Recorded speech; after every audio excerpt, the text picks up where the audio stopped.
Hello, this is David Ivey from Malta. Today we're going to be going over how to inspect your webbed SRL. First, you want to remove the shock pack protector.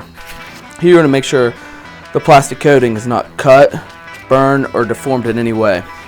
Next, you want to check the snap hook. You want to make sure the snap hook works properly, the gate cannot be forced open, that there's no deformation or any corrosion. After inspecting the snap hook, you want to inspect the full length of the webbing, both sides, to ensure that there's no burns, cuts, frays, or tears. After inspecting the webbing, you want to strike test your SRL. Here you're going to grip the shock pack and pull down quickly. This will test the braking mechanism. After strike testing your unit, you want to ensure that the housing has no cracks and that the fasteners are all intact. After you inspect the housing, move on to the labels. The labels, you want to make sure the serial number, batch number, manufacture date, and manufacturer is all visible. If your unit does not pass inspection, contact your supervisor and remove the unit from service.